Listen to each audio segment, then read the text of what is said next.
Hello, and welcome back for the fifth episode of our podcast, Domestic Workers Organizing for Legal Change in Asia. In this episode, we're in Philippines, a country that employs an estimated 2.5 million domestic workers locally and has deployed hundreds of thousands of Filipinos as domestic workers overseas.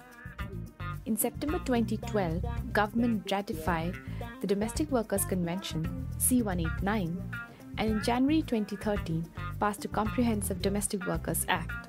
It's the only country in Asia to do so. Both are landmark victories for ensuring the rights of domestic workers in the Philippines are safeguarded. But what does it take to translate legal victories into real change in workers' lives? Today, we have with us Himaya from the United Domestic Workers Union in the Philippines.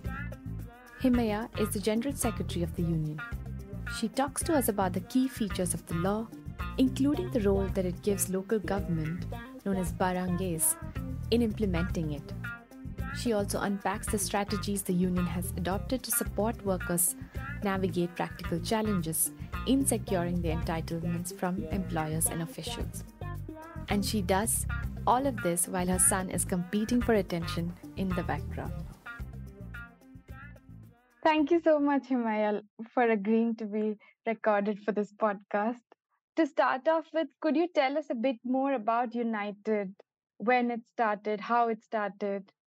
So it is out of curiosity because at that time I am a reliever at the daycare center. One of the daycare center is sponsored by the labor NGO, the Labor Education and Research Network, who has helping the community daycare center in one of the community in Quezon City. Then at the same time, I am a domestic worker, one employer in household employer in Quezon City. So my job, I have two jobs.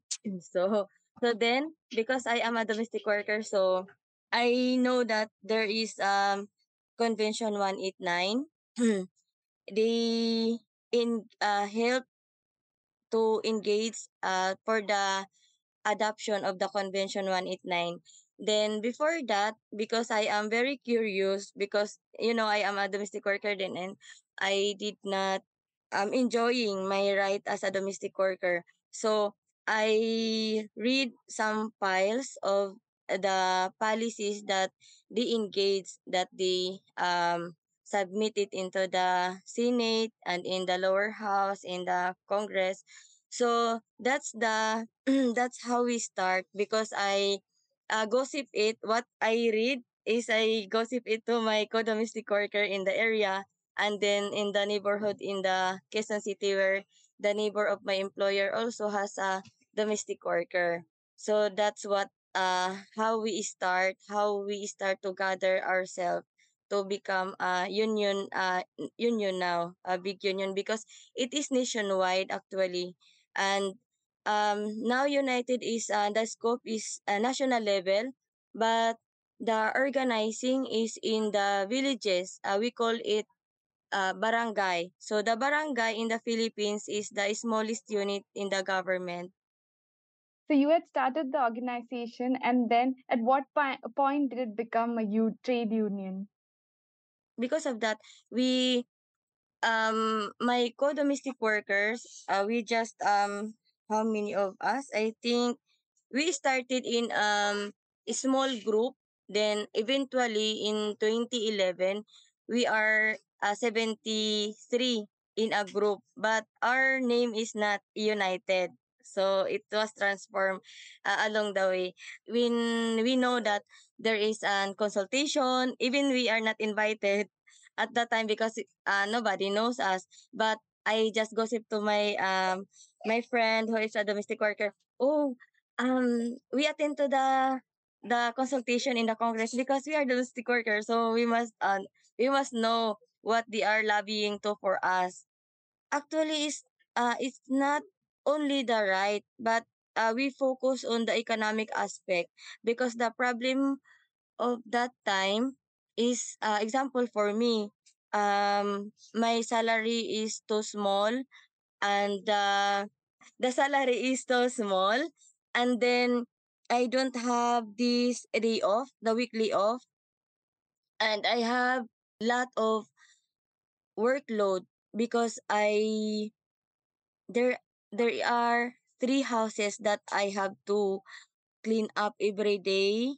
But the one is we will just go there because it is quite far in the city. So we just go there twice a week.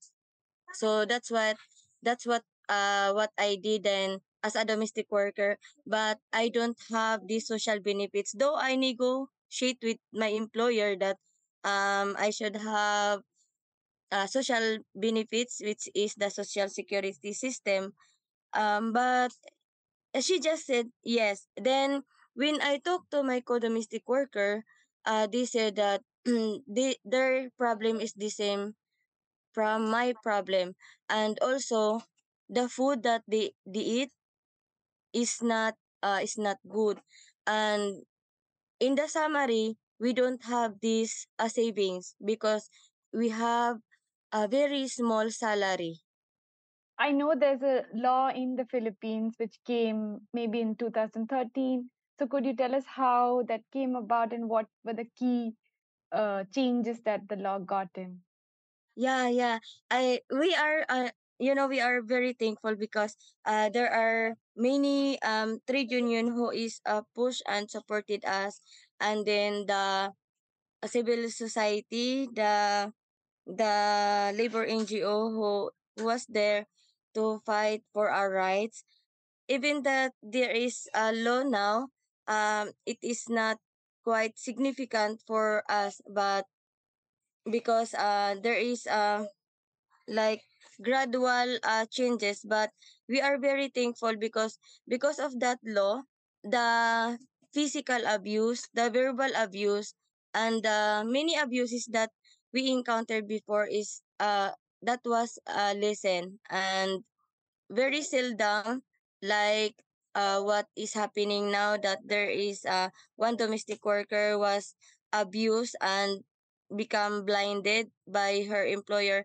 But um in we can say that in 1 decade, um only one case who is very severe, or one to three cases who was very severe.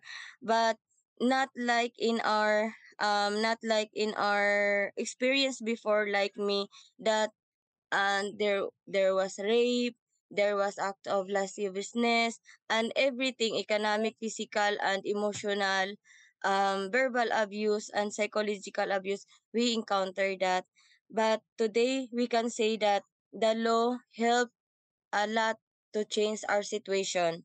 And even that the many employer did not give our benefits that are mandated in the law. Even the many employer that who are aware, so who are aware of the rights, even they are reluctant to abide the law.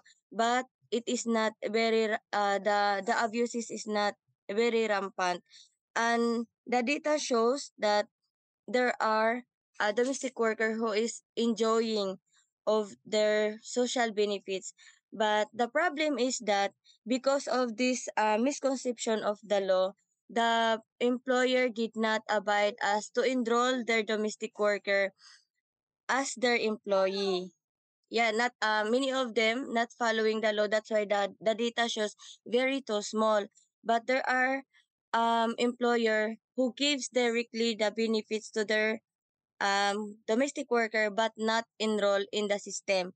Yeah, meaning that um it did not show in the system because they did not enroll their employer. Example, employee. Example, me, I am the domestic worker, but my employer did not enroll me into the social benefits, meaning that they did not fill up the form. They did not Okay. declare that I am their domestic worker, but they gave me money to give my monthly contribution in that social benefits.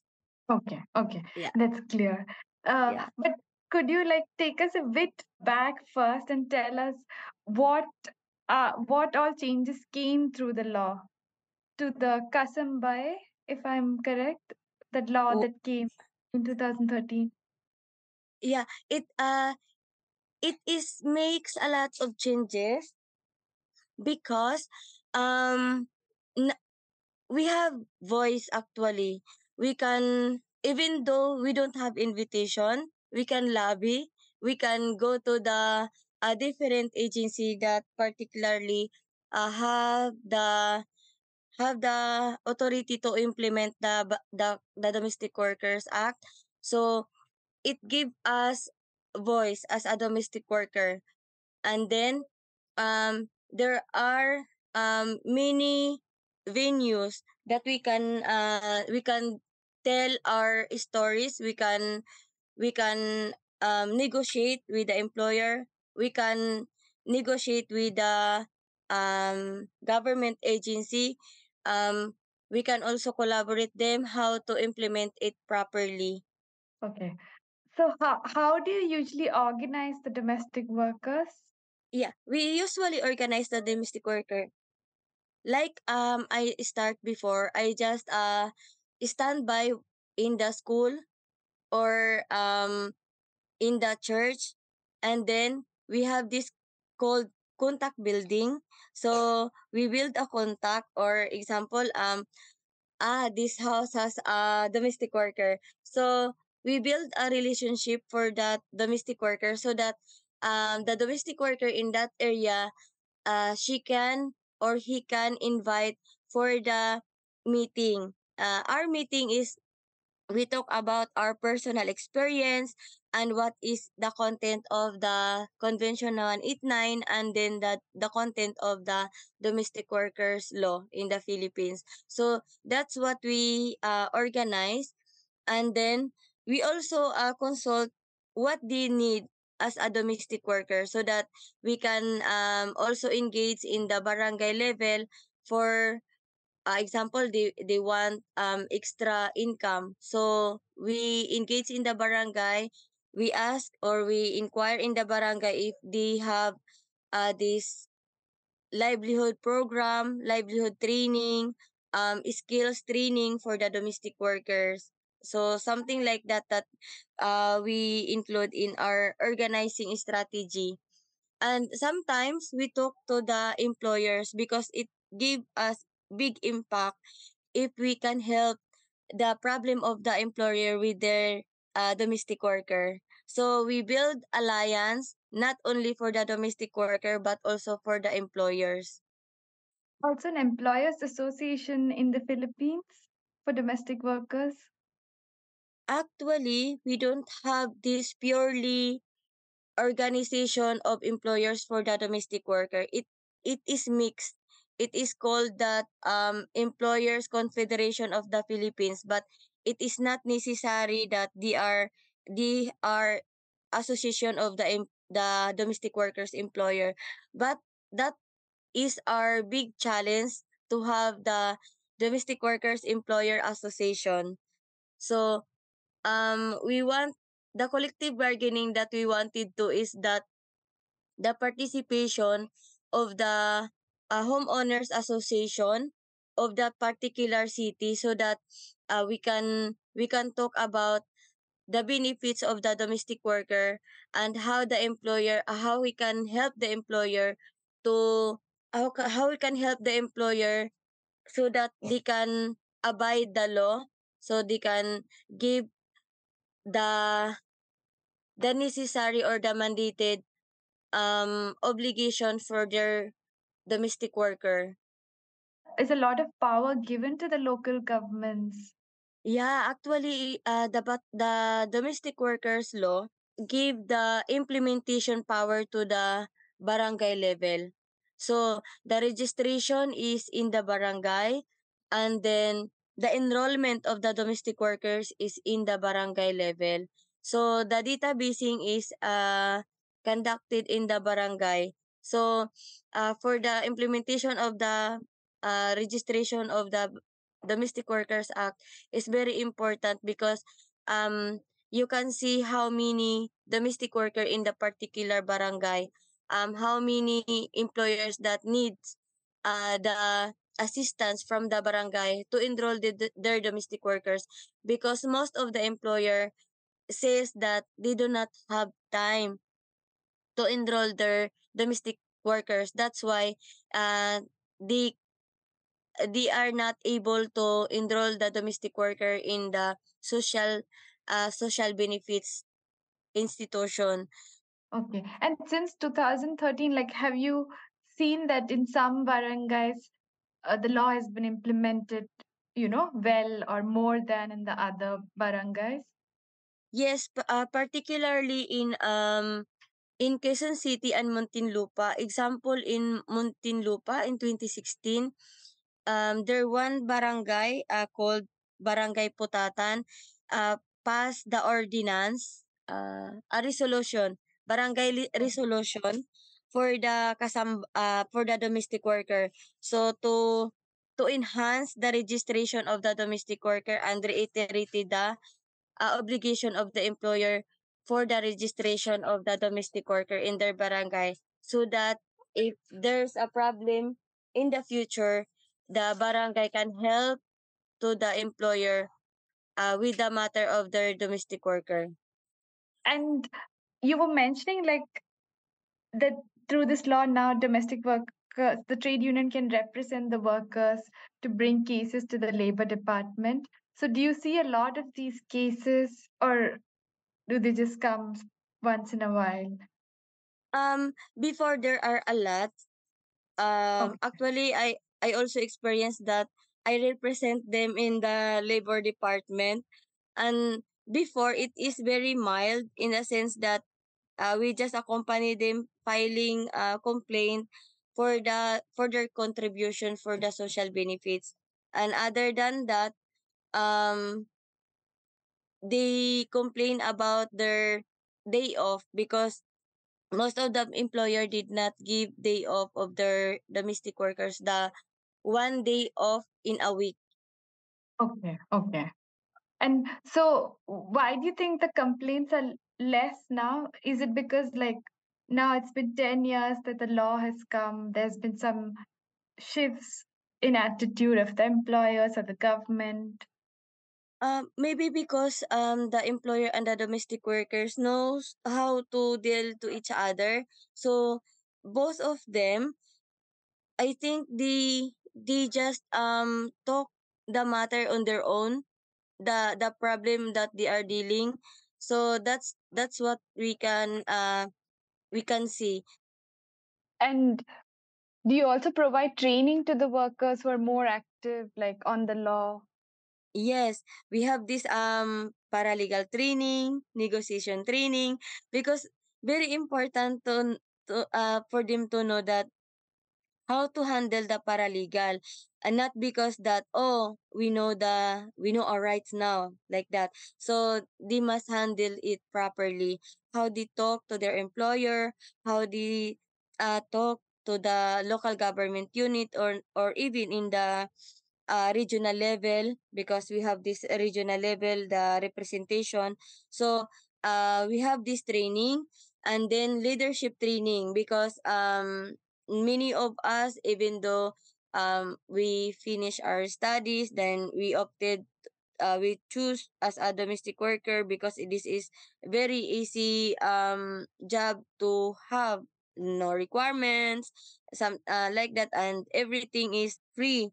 And then if you are very lucky, you can find a very higher salary. It's range 15,000 to 20,000. So it is up to you how to uplift yourself, how to acquired skills.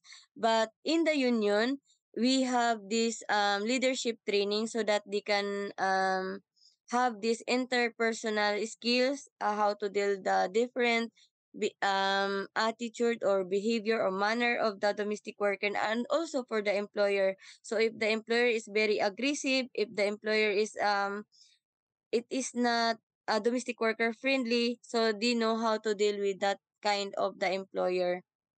And then we have this gender orientation. So we just reiterate to them that even though we are women, our union is more women, we our member is dominant of women members, but we should not forget that um all of us are equal in the families.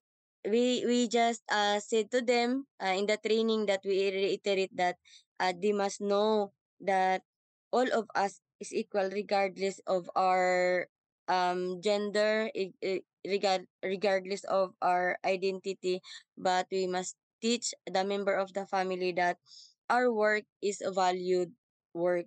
It is not just our obligation in the family. So everybody must know how to do the child household chores. What are the main features of the 2013 law?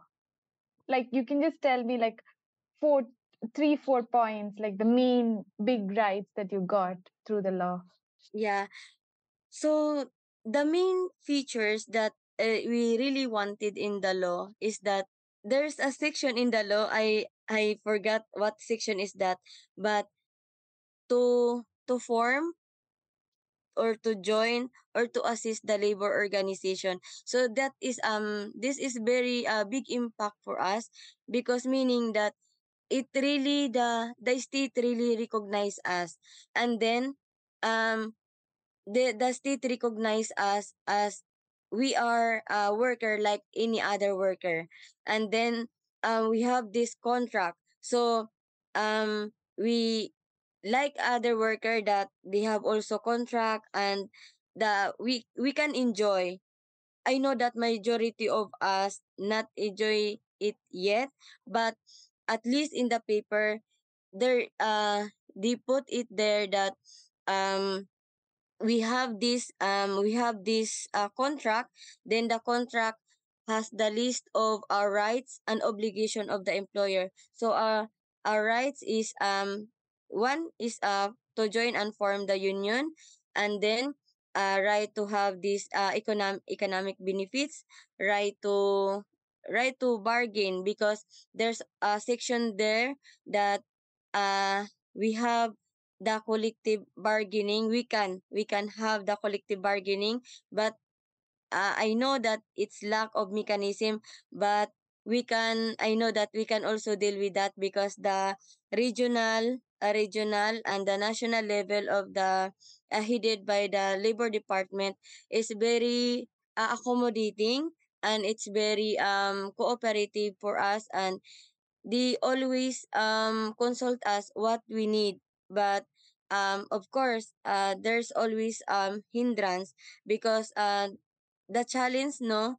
the challenge everything of that everything of that good features in our law, but the challenge is in the part of the employer. Even the government agencies, the different government agency would like to really implement the law, but if there's no cooperation with the household employer, so the law is not really possible. But we can see the green light that we can achieve this, and we can enjoy this law in the future. Yeah. Okay. Okay. Thank you so much. Like, I wanted you to repeat it because Philippines is one of the only country in Asia which has ratified C189 and has such a strong law for domestic workers.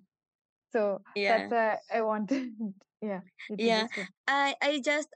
I just mentioned those things because I think that is really important, because the contract is really important, because this is the one document between the domestic worker and employer. And this is also can be used as legal document between them.